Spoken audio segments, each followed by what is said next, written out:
السلام علیکم۔ اپنے چینل پر آپ کو ویلکم کہتے ہیں۔ روزانہ نئی کہانی سننے کے لیے اس چینل کو سبسکرائب کر لیجئے، شکریہ۔ میری شادی جس شخص سے ہوئی میں اس کو جانتی تک نہیں تھی، مگر چند دن میں ہی اس شخص کے دیے گئے مان اور پیار سے مجھے ایسے لگنے لگا جیسے میں اس کو صدیوں سے جانتی ہوں اور اس کے سوا ایک پل بھی کاٹنا مشکل لگتا۔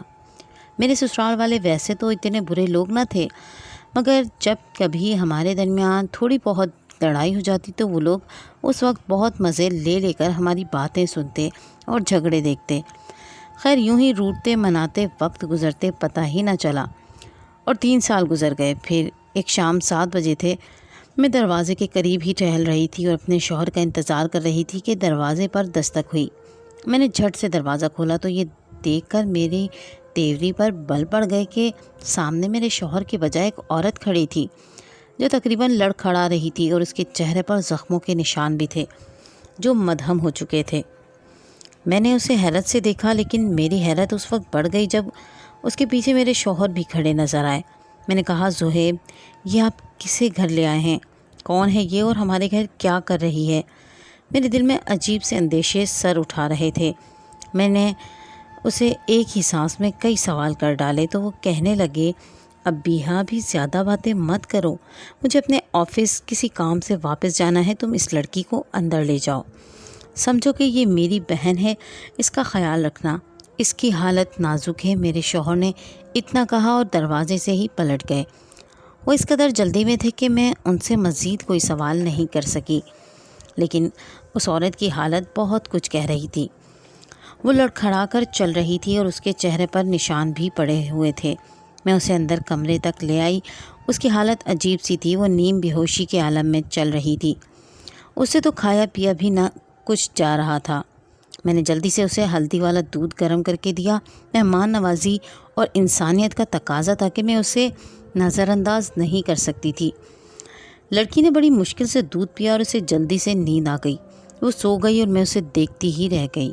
نہ جانے یہ کون لڑکی ہے، زہیب نے بھی اس کے بارے میں کچھ نہیں بتایا۔ میں سوچنے لگی، تھوڑی دیر کے بعد ان کا فون آ گیا۔ میں ان سے پوچھنے ہی والی تھی کہ انہوں نے میری بات کاٹ کر دوبارہ بات کرنے کا موقع ہی نہیں دیا اور کہنے لگے، میں چند دن کے لیے کام سے باہر جا رہا ہوں، تم اپنا اور اس لڑکی کا خیال رکھنا۔ میں گھر آؤں گا تو تمہیں سب کچھ بتا دوں گا، اور ہاں، مجھ پر شک کرنے کی کوشش بھی مت کرنا۔ تم جانتی ہو میں صرف اور صرف تمہارا ہوں، تم سے بے وفائی کا سوچ بھی نہیں سکتا۔ میں تو اپنے شوہر کی اس بات سے تقریباً مطمئن ہو گئی تھی۔ اس لڑکی کی خدمت کرنے لگی، اسے دودھ اور دوا وقت پر دیتی رہی۔ 2 دن میں کھا پی کر اس کی حالت بھی سنبھل گئی تھی۔ میرے شوہر کے کہنے کے مطابق یہ لڑکی ہماری مہمان تھی، مگر اس نے اپنا منہ بالکل بند رکھا ہوا تھا، جیسے وہ مجھ سے کچھ چھپانا چاہ رہی ہو۔ میں نے اس سے اس کا نام پوچھا، اس نے اپنا نام ریما بتایا۔ میں نے کہا، تم میرے شوہر کو کیسے جانتی ہو؟ اس بات پر وہ بالکل خاموش ہو گئی۔ اب آپ ہی بتائیے، میں شک نہ کرتی تو کیا کرتی؟ خیر میں نے اس سے زیادہ پوچھ گچھ نہیں کی۔ میں جانتی تھی کہ میرے شوہر گھر آ کر مجھے سب کچھ بتا دیں گے۔ میں شوہر کو فون کرنے لگی، ان کو گئے 1 سے 2 دن ہو گیا، میرا فون بھی نہیں اٹھا رہے تھے۔ سخت پریشانی نے مجھے آن گھیرا۔ پھر تیسرے دن دوپہر کے وقت زہیب کا فون آیا۔ کہنے لگے، دکاندار خالد تمہیں آج دروازے پر آ کر گوشت اور ضروری سامان دے جائے گا، اچھا سا کھانا پکا لینا، کچھ مہمان آ رہے ہیں۔ ان کی بات سن کر میں اور پریشان ہو گئی۔ دل میں عجیب عجیب خیال آ رہے تھے کہ کہیں میرے شوہر نے کوئی دوسری شادی ہی نہ رچا لی ہو اور اب مجھ سے یہ بات چھپا رہے ہوں، یا پھر ایک ہی بار بتانا چاہتے ہوں، یا خدایا ایسا ہوا تو میں کہاں جاؤں گی؟ میں سوچنے لگی۔ پھر مجھے شوہر کے کہے الفاظ یاد آئے کہ اسے میری بہن سمجھنا۔ میں نے سر جھاڑ کر فضول باتوں سے پیچھا چھڑایا۔ تھوڑی دیر کے بعد دکاندار خالد گھر کے دروازے پر آ گیا۔ اس نے اچھا خاصا گوشت اور قیمہ وغیرہ مجھے دیا۔ میں نے بے دلی سے کھانا بنایا بھی کچن میں تھی کہ وہ لڑکی اٹھ کر باہر آ گئی۔ اب اس کے چہرے پر تھوڑی تر و تازگی آ گئی تھی۔ مجھے کہنے لگی، اگر آپ برا نہ منائیں تو میں آپ کی مدد کر دوں۔ اس کا یہ رویہ بھی عجیب تھا، جیسے وہ میرے گھر کی فرد بننے کی کوشش کر رہی ہو۔ میں نے کہا، تمہیں کوئی ضرورت نہیں میرے گھر کے کام کرنے کی، تم مہمان ہو، مہمان بن کر رہو۔ نہ چاہتے ہوئے بھی میرا رویہ تلخ ہو گیا تھا۔ وہ اپنا سا منہ لے کر اندر چلی گئی۔ میں نے اس شام تک سارا کھانا تیار کر لیا۔ اب مہمانوں کے آنے کا انتظار کر رہی تھی کہ تھوڑی دیر کے بعد دروازے پر دستک ہوئی۔ میں نے دروازہ کھولا تو سامنے میری نند، ساس اور چھوٹا دیور کھڑے تھے۔ ان کو دیکھ کر مجھے اپنا موڈ صحیح کرنا ہی پڑا، کیونکہ یہ لوگ تو موقع کی تلاش میں ہوتے تھے کہ میں اور میرا شوہر آپس میں ذرا لڑیں اور یہ لوگ تماشا دیکھیں۔ سو میں نے چہرے پر مصنوعی مسکراہٹ سجا لی، مگر میری نند کو عادت تھی کہ وہ گھر کے کونے کونے میں ہر چیز کی تلاشی لیتی۔ میں کوئی نئی چیز لے لیتی تو اس کی قیمت لازمی پوچھتی۔ میں نے ہر ممکن کوشش کی کہ اسے ریما کے کمرے سے دور رکھوں، مگر یہ اس کے بھائی کا گھر تھا، اسے کون روک سکتا تھا؟ وہ میرے کمرے سے ہوتی ریما کے کمرے تک پہنچ ہی گئی۔ اس کو دیکھ کر اس نے کافی سوالات مجھ سے بھی کیے اور اس سے بھی۔ تھوڑی دیر کے بعد کچن میں آ کر ہاتھ باندھے مجھ سے پوچھنے لگی، ابیہا بھابھی، یہ لڑکی کون ہے؟ یہ تو کہہ رہی ہے کہ بھائی نے اسے یہاں مہمان بنا کر رکھا ہے، لیکن اس کا چہرہ تو کچھ اور ہی بتا رہا ہے۔ اور پھر اس کی حالت دیکھی ہے؟ اپنی نند کے منہ سے یہ باتیں سن کر میرا دل عجیب سے انداز میں دھڑکنے لگا۔ اور ایسا ہوتا بھی کیوں نہ، میں تو 3 سال ہو چکے تھے شادی کو، لیکن ابھی تک اپنے شوہر کو اولاد کی خوشی نہیں دے سکتی تھی۔ یہ تو میں نے سوچا ہی نہیں، وہ عورت پیٹ سے تھی، یہ بھی تو ہو سکتا ہے، اس سے آگے میں سوچ نہیں سکی۔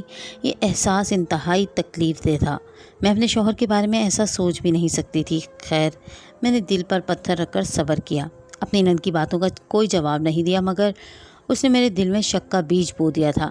اب میں بے صبری سے زہیب کا انتظار کر رہی تھی کہ وہ گھر آئیں اور مجھے اس لڑکی کے بارے میں بتائیں۔ آخر ایسی بھی کیا مصروفیت کہ وہ 2 منٹ مجھ سے بات ہی نہیں کر سکتے تھے۔ 10 بجے کے قریب وہ گھر آئے تو میری طرف نظر پڑتے ہی سمجھ گئے کہ میں اپنے دل میں سوالوں کا بوجھ لیے بیٹھی ہوں، مگر ہمیں اس وقت بات کرنے کا موقع نہیں ملا کیونکہ گھر میں مہمان بیٹھے ہوئے تھے۔ نہ جانے ان لوگوں نے آج ہی کیوں آنا تھا۔ مجھے کچھ گڑبڑ لگ رہی تھی، شوہر کا رویہ بھی عجیب سا تھا۔ تھوڑی دیر کے بعد سب مہمانوں نے کھانا کھایا اور تقریباً رات کے 11 بجے یہ لوگ رخصت ہوئے۔ تب میں اپنے شوہر کا سر کھانے لگی۔ مجھے بتائیے زہیب، یہ لڑکی کون ہے؟ جانتے ہیں آپ عارفہ کتنی عجیب عجیب باتیں کر رہی تھی، کہہ رہی تھی کہ آپ نے دوسری شادی کر لی ہے۔ اف، خدا کے لیے ابھی حد چپ کر جاؤ۔ میں ایسی حرکت کیوں کروں گا؟ اگر کرتا بھی تو تم سے کیوں چھپاتا؟ کیا دوسری شادی کوئی چھپانے والی بات ہے؟ اپنے شوہر کا یہ رویہ دیکھ کر میں حیران رہ گئی۔ وہ مزید بولے، مجھے تنگ مت کرو، نیند آ رہی ہے، 2 دن کا تھکا ہوا آیا ہوں، جانتی نہیں ہو میری کیا حالت ہو رہی ہے۔ اس بارے میں صبح بات کریں گے۔ کمال ہے زہیب، مجھے نیند نہیں آ رہی، آپ کہہ رہے ہیں کہ صبح بات کریں گے، مجھے تو آ رہی ہے نا نیند۔ یہ کہہ کر انہوں نے لائٹ آف کر دی اور سو گئے۔ تھوڑی دیر میں ان کے خراٹوں کی آواز کمرے میں گونج رہی تھی اور میرے آنسو تکیے میں جذب ہو رہے تھے۔ مجھے اپنے شوہر کی سمجھ نہ آتی تھی کہ آخر وہ مجھ سے چاہتے کیا ہیں۔ ان کی ہر پل خدمت کرتی، کبھی ان سے اونچی آواز میں بات تک نہیں کی، اور وہ تھے کہ میرے احساسات کی انہیں کوئی قدر نہ تھی۔ اگلے دن وہ صبح سویرے اٹھے تو میری زبان پر یہی سوال تھا۔ ناشتے سے پہلے انہوں نے میرے سامنے ہاتھ جوڑ دیے۔ خدا کے لیے ابیہا، اتنا شک مت کیا کرو، جب کہا ہے کہ تمہارا ہوں تو تمہارا ہوں۔ یہ لڑکی میرے دوست ایاز کی بیوی ہے، ایاز نے اسے طلاق دے کر گھر سے نکال دیا ہے۔ میں کوشش کروں گا کہ اسے واپس اس کے گھر پہنچا دوں، اتنی سی بات ہے اور تم ہو کے پیچھے ہی پڑ گئی ہو۔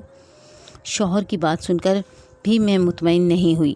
ایاز ان کا بیسٹ فرینڈ تھا اور وہ اس کے بارے میں اکثر بات کرتے تھے، لیکن میں کبھی ایاز کی فیملی سے نہیں ملی تھی، یہ تک نہیں جانتی تھی کہ اس کے گھر میں کون کون ہوتا ہے۔ شوہر اپنے دوستوں کا ذکر کم ہی کرتے تھے، نہ ہی انہیں گھر بلاتے تھے۔ ان کی یہ بات تو اچھی تھی، لیکن اب میں سوچ رہی تھی کہ اپنے شوہر کے ہر ملنے جلنے والے کا پتہ ہونا چاہیے، اس طرح ان کے بارے میں معلومات رکھی جا سکتی ہے۔ مگر میں نے کبھی یہ جاننے کی کوشش نہیں کی کہ ایاز کون ہے۔ بہرحال میں چپ ہو گئی، اس طرح شوہر سے لڑنے کا کوئی فائدہ نہیں تھا، وہ مجھے کچھ نہیں بتانے والے تھے۔ خیر، اب میں شوہر کے فون پر نظر رکھنے لگی۔ انہوں نے مجھ سے کبھی کچھ نہیں چھپایا تھا، ان کے فون کا کوڈ بھی میرے پاس ہی رہتا تھا اور وہ کوڈ تبدیل بھی نہیں کرتے تھے۔ میں نے زہیب کے فون سے ایاز کا نمبر لے لیا۔ اب ان کے آفس جانے کا انتظار تھا۔ دن کو میں نے ایاز کو کال کرنی تھی، باتوں باتوں میں اس سے پوچھ لیتی کہ اس کی بیوی آج کل کہاں ہے، کیونکہ مجھے یقین نہ تھا کہ یہ عورت ایاز کی بیوی ہے۔ میں نے اس کے سامنے کئی بار ایاز کا نام دیا، مگر نہ ہی اس کے چہرے کا رنگ بدلا اور نہ ہی اس کی آنکھوں میں کوئی تاثر ابھرا۔ یقیناً یہ ایاز نہیں، کسی اور سے منسوب ہے۔ اگلے دن صہیب کے آفس جانے کے بعد میں نے اپنے فون سے وہ نمبر ملایا۔ یہ فون ایاز ہی کا تھا۔ میں نے اسے بتایا کہ میں صہیب کی بیوی ہوں۔ سلام دعا کے بعد میں نے کہا، ایاز بھائی آپ کی بیوی کیسی ہے؟ اسے کبھی لے آئیں ہمارے گھر بھی، مجھے اس سے ملنا ہے۔ میری بات سن کر ایاز کو تو جیسے بجلی کا جھٹکا لگ گیا۔ بھابھی آپ کیسی باتیں کر رہی ہیں؟ میں تو اپنی بیوی کے ساتھ ایک بار آپ کے گھر میں آیا ہوں، کیا آپ کو یاد نہیں ہے؟ کچھ ہوا ہے کیا؟ مجھے اپنا جواب مل گیا تھا۔ میں نے ایاز کی بات کا جواب بھی نہ دیا اور فون کاٹ دیا۔ میرے تو تن بدن میں آگ لگ گئی تھی۔ میرے شوہر نے پہلی بار مجھ سے جھوٹ بولا۔ یہ مرد بھی اعتبار کے کتنے کچے ہوتے ہیں، ان پر بھروسہ کر کے عورت ہمیشہ نقصان میں ہی رہتی ہے۔ میں نے سوچا لیکن میں اس لڑکی کے ساتھ تو سختی کر سکتی تھی۔ یہی سوچتے ہی میں دندناتی ہوئی اس کے کمرے میں آ گئی۔ وہاں دیکھا تو وہ سو رہی تھی۔ اسے سوتا دیکھ کر مجھے شدید غصہ آیا۔ اس نے ابھی تک مجھے کچھ نہیں بتایا تھا کہ وہ کون ہے۔ اب میرا غصہ انتہا کو چھو رہا تھا۔ میں نے اسے کندھوں سے پکڑ کر اٹھایا اور جھٹکے سے سیدھا کر کے بٹھا دیا۔ وہ نیند سے ہڑبڑا کر اٹھ گئی۔ میں اس پر برس پڑی۔ بولو جھوٹی عورت، کون ہو تم؟ کیا چکر چل رہا ہے تمہارا میرے شوہر کے ساتھ؟ بتاتی کیوں نہیں ہو؟ میں اسے مارنے لگی مگر رک گئی۔ وہ اچانک افتاد پر گھبرا کر چیخنے چلانے لگی۔ مجھے اس پر ترس آ گیا۔ آس پاس سے لوگوں کے آنے کا بھی خطرہ تھا۔ پھر مارنے سے کیا ہونا تھا؟ کون سا اس نے مجھے اپنی سچائی بتا دینی تھی؟ سوچا کہ اس سے بات نکلوانے کی کوشش کرتی ہوں۔ تب میں اس کے سامنے بیٹھی اور آخری بار پوچھا، بتا دو کون ہو تم؟ میرے شوہر سے تمہارا کیا تعلق ہے؟ ورنہ میں تمہیں ابھی اور اسی وقت اس گھر سے نکال دوں گی۔ خود سوچو اس حالت میں تم کہاں جاؤ گی؟ صہیب تو نہ جانے کب آفس سے آئیں گے۔ تم میرے رحم و کرم پر ہو، لہٰذا سچ سچ مجھے بتا دو کہ کون ہو تم۔ تب اس نے اپنے لب کھولے۔ بی بی مجھ پر شک نہ کریں، مجھے صہیب صاحب نے چپ رہنے کا کہا تھا، سو میں چپ ہی رہی۔ لیکن آپ کو اب شک ہو رہا ہے تو مجھے اپنی کہانی بتانا ہی پڑے گی۔ میرے بابا گن مین تھے۔ وہ جہاں ملازمت کرتے تھے وہ آفس آپ کے شوہر کا تھا۔ آپ کے میاں صہیب صاحب میرے بابا پر کافی مہربان تھے۔ انہوں نے ہمیشہ بابا کی مدد کی اور ان کا خیال رکھا۔ بابا بھی ہمیشہ صہیب صاحب کے گھر میں تعریفیں کیا کرتے تھے۔ ایک دو بار صہیب صاحب بابا کے بلانے پر ہمارے گھر بھی آئے تھے۔ بابا نے بتایا کہ صہیب صاحب کافی امیر و کبیر اور صاحب حیثیت ہیں، اسی لیے ہمارا خیال رکھتے ہیں۔ ہمیں بھی ان کے ساتھ وفادار رہنا چاہیے۔ مگر کچھ دن سے میرے دل میں صہیب صاحب کا نقش رہنے لگا۔ میں ان کو اپنا آئیڈیل سمجھنے لگی۔ میں دل میں سمجھتی کہ اگر میرا کوئی شوہر ہو تو صہیب صاحب جیسا ہو۔ میرے دل میں ان کے لیے جذبات تو نہیں تھے، لیکن انہیں دیکھ کر میں یہ ضرور سوچتی کہ میرا شوہر ان جیسا ہو۔ بالآخر میری نظریں ادھر ادھر بھٹکنے لگیں۔ اب میں جہاں جاتی میری نظریں ان کے جیسے کسی شخص کو تلاش کر رہی ہوتی۔ ایک دو بار بابا کے کام سے آفس جانا ہوا۔ بابا مجھے لے کر گئے تو وہاں میری ملاقات امتیاز علی سے ہو گئی۔ امتیاز علی بابا کے آفس میں ہی کام کرتا تھا۔ امتیاز علی کی ملازمت ایک معمولی ورکر کی تھی۔ وہ سارا دن آفس میں فائل بنانے کا کام کرتا، لیکن اس کی شخصیت بھی کافی اچھی تھی۔ ظاہر ہے صہیب صاحب کے دفتر میں جو کام کرتا تھا، آتے جاتے میری امتیاز علی سے بات چیت ہو جاتی۔ رفتہ رفتہ یہ بات چیت ایک عجیب سے رشتے میں بدلنے لگی۔ مجھے لگنے لگا کہ امتیاز علی بھی آپ کے شوہر کا عکس ہیں۔ اس میں کوئی تو بات تھی جو وہ مجھے اچھا لگنے لگا تھا۔ ویسے بھی مجھ جیسی لڑکی کسی آفیسر سے بیاہے جانے کے خواب کب دیکھ سکتی ہے؟ مگر امتیاز علی کے کپڑے اور بات کرنے کا انداز بالکل ویسا ہی تھا جیسا میں چاہتی تھی۔ اس بات کا اندازہ اب امتیاز علی کو بھی ہو گیا تھا کہ وہ میرے لیے کتنا خاص ہو گیا ہے۔ میں اسے نہ دیکھتی تو چین نہ آتا۔ ہماری دوستی اب باتوں سے ہوتی موبائل پر پہنچ گئی تھی۔ میں اس سے رات بھر باتیں کرتی۔ امتیاز علی نے میرے حسن کی خوب تعریفیں کی، اتنے قصیدے پڑھے کہ میں تو پاگل ہو گئی۔ اور پھر رفتہ رفتہ وہ مجھے اپنے بارے میں بتانے لگا۔ وہ کہتا کہ اس کا گھر میں کوئی نہیں ہے اور ایک کرائے کے گھر میں رہتا ہے اور زندگی میں آگے بڑھنے کی خواہش رکھتا ہے۔ اس کے دوست بھی بہت کم ہیں کیونکہ وہ محنت بہت کرتا ہے اور جلد ہی وہ ایک ایسا آفس بنانے میں کامیاب ہو جائے گا جیسا کہ صہیب صاحب کا ہے، کیونکہ وہ اس کام کو سمجھ چکا ہے۔ اس کی باتیں سن کر میں خوشی سے پاگل ہو جاتی۔ اس کے پاس ہر روز کوئی نیا منصوبہ ہوتا جس سے زیادہ پیسے کمائے جا سکتے تھے۔ ایک دن امتیاز نے مجھ سے کہا کہ میں تم سے سچی محبت کرتا ہوں، لیکن مجھے محنت کرنے کے لیے سکون درکار ہے۔ جب تک میں اپنے ذہن میں سکون نہیں محسوس کروں گا، یکسوئی سے کام نہیں کر سکوں گا۔ اب تم ہی بتاؤ میں تمہارے لیے کیا کروں؟ میں نے پوچھا تو وہ بولا کہ ہمیں شادی کر لینی چاہیے۔ میں اگر گھنٹوں تم سے باتیں کروں گا تو پھر کام کب کروں گا؟ اس کی بات صحیح تھی، یکسوئی سے کام کرنے کے لیے ہم دونوں کا سیٹ ہونا ضروری تھا۔ کم از کم نکاح ہو جاتا تو ہماری بے چینی دور ہو جاتی کہ ہم ہمیشہ کے لیے ایک دوسرے کے ہو جاتے۔ مگر بات ابا کی تھی۔ ابا کبھی بھی امتیاز علی کو میرا ہاتھ نہ دیتے۔ ابا کو مذہبی قسم کے نوجوان پسند تھے، جبکہ مجھے امتیاز علی جیسے ماڈرن لڑکے ہی پسند آتے تھے۔ جلد ہی امتیاز علی نے مجھے اس بات پر اکسانا شروع کر دیا کہ میں گھر چھوڑ کر اس سے شادی رچا لوں، اور میں تو پہلے ہی اس کے پیار میں پاگل ہو چکی تھی۔ اس کے پیار سے کہنے پر میں گھر چھوڑنے پر آمادہ ہو گئی، یہ بھی نہ سوچا کہ میرے پیچھے میرے باپ کا کیا ہوگا۔ پھر ایک رات میں اپنے باپ کی دہلیز پار کر کے امتیاز علی کے ساتھ آ گئی۔ اس نے مجھ سے نکاح کیا اور مجھے ایک چھوٹے سے گھر میں لے گیا۔ مجھے یہاں آ کر خوشی محسوس ہوئی، اپنی نئی زندگی کے خواب بننے لگی۔ نکاح کے بعد ہماری زندگی میں سکون آ گیا تھا۔ بس اب امتیاز علی کے اچھے دنوں کا انتظار تھا، لیکن شادی کے بعد اس کا رویہ بدل گیا۔ اس نے بابا اور صہیب صاحب کے ڈر سے نوکری بھی چھوڑ دی۔ اب میں اس دنیا میں اکیلی رہ گئی تھی، اپنے حالات کا مقابلہ کرنے کے لیے۔ بابا تو ظاہر ہے میری شکل دیکھنا بھی گوارا نہ کرتے۔ میرے پاس اور کوئی چارہ نہیں تھا سوائے اس کے کہ میں امتیاز علی کی ہر بات مانوں اور اس سے کوئی گلا شکوہ نہ کروں۔ ایک دن کی بات ہے، وہ گھر لیٹ آیا۔ اس کے منہ سے عجیب سی بدبو آ رہی تھی، وہ نشہ کرنے لگا تھا۔ بابا اور صہیب صاحب سے چھپ کر آخر وہ غلط دوستوں کی صحبت کا شکار ہو گیا۔ ہم مشکلات میں گھر گئے تھے۔ میں اس سے کوئی سوال کرتی تو مجھے مارنے پیٹنے لگتا۔ اب مجھے اپنے باپ کی یاد آتی، لیکن میں ان کے پاس نہیں جا سکتی تھی۔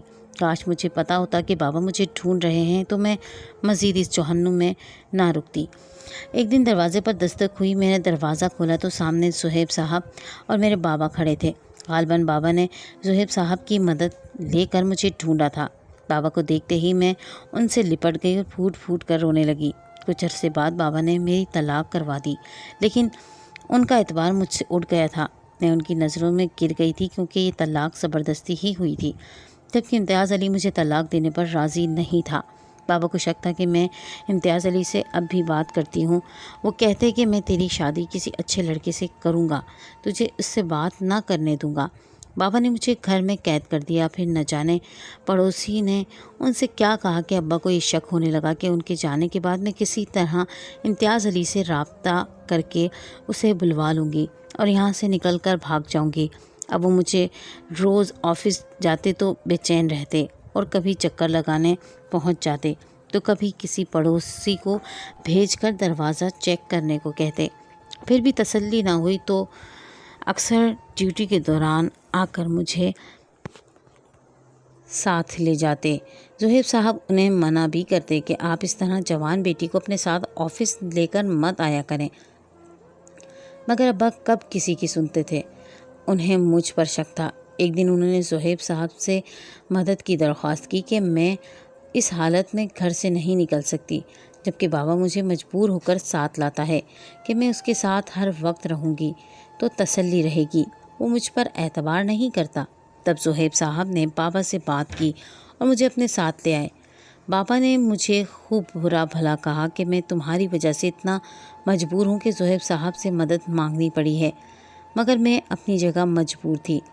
مجھے بابا کا اعتبار توڑنا اچھا نہیں لگا، مگر اب تو میں کہیں نہیں جاتی۔ تم ہی بتاؤ اس حالت میں اپنے باپ کے ساتھ کہاں کہاں پھرتی؟ ان کو مجھ پر اعتبار نہیں تو اس میں میرا اور اس ننھی سی جان کا کیا قصور ہے؟ یہ کہہ کر ریما پھوٹ پھوٹ کر رونے لگی۔ میرے دل سے بھی غلط فہمی دور ہو گئی۔ خدا کی کرنی ایسی کہ صہیب نے جلد ہی اس کا رشتہ ایک اچھے گھرانے میں طے کر دیا۔ ان لوگوں نے نہ جانے کیسے دکھی کہانی سنا کر اور بہت زیادہ جہیز کا لالچ دے کر راضی کیا، مگر اس سب کا فائدہ یہ ہوا کہ اس نے جس بچے کو جنم دیا وہ ہمیشہ کے لیے ہمارا ہو گیا، کیونکہ ریما اس بچے کو لے کر دوسرے گھر نہیں جا سکتی تھی۔ خدا کی مصلحتیں بھی عجیب ہیں، اس نے مجھے اولاد دی بھی تو کیسے؟ وہ عورت جسے میں اپنے لیے مصیبت سمجھ رہی تھی میرے لیے ایک امید کی کرن لے کر آئی۔ میں آج تک صہیب کی شکر گزار ہوں کہ انہوں نے ایک بے سہارا عورت کو سہارا دے کر ہماری زندگی میں خوشیوں کے رنگ بھر دیے۔